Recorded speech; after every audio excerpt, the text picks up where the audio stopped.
நண்பர்களுக்கு வணக்கம். நீட் வினாத்தாள் கசிவு இந்தியாவில் தொடர்கதையா நடந்துகிட்டு இருக்கு. 2024 இப்படி நடந்தது. இப்பயும் நடந்திருக்கு. இந்த நாட்டுல என்ன நடக்குதுன்னு தெரியல. எவ்வளவு பெரிய அயோக்கியத்தனம் நடக்குது. மத்திய அமைச்சர் பதவி விலக சொல்லி யாரும் எந்திரிக்க கட்சியும் பெருசா போராடல.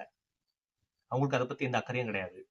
பல லட்சக்கணக்கான மாணவருடைய வாழ்க்கையில நம்ம விளையாடுறோமேங்கிற எந்த ஒரு பிரஜையும் இல்லாத ஒரு ஒன்றிய அரசு நீட் நடத்தணும், நீட் நடத்தணும், நீட் நடத்தக்கூடாதுன்னு உலகத்து பிரச்சனை தொடர்ந்து போயிட்டே இருக்கு. இந்த மாதிரி வினாத்தாள் கசிவுங்கிறதுலாம் எவ்வளவு பெரிய அயோக்கியத்தனம். இதை பத்திலாம் கண்டுக்கிறதுக்கோ இதை பத்தி கேட்கறதுக்கோ நாட்டில் நாதியே கிடையாது. இந்தியா அலைன்ஸ் ஒரு கூட்டணி போட்டு மீட்டிங் போடுறாங்க. இன்னும் நாடு முழுக்க அவங்க போராட்டத்தை இறங்கிருக்கோம்ல. நேற்று ஆரம்பிச்ச காக்ரோச் ஜனதா பார்ட்டி ஒரு போராட்டம் நடத்துறாங்க. அதுக்கு மக்கள் மத்தியில் ஒரு பேர் கிடைக்குது. அப்ப காலங்காலமா பழந்தினு கொட்டப்பட்ட எதிர்கட்சிகள் நேரம் நாடு முழுக்க கொந்தளிச்சிருக்கோம்ல. எவ்வளவு போராட்டங்கள் நடத்திருக்கோம். எதுவுமே இல்லை, ஒரே ஒரு ஆர்ப்பாட்டம் டெல்லியில் மட்டும் அறிவிச்சுட்டு போயிடுறீங்க. என்ன நடக்குது இந்த நாட்டுல? இப்படியே போனா இந்த சமூகம் எப்படி உருப்படும்? ஒன்றும் புரியல. என்ன நடக்குதுன்னு பொறுத்து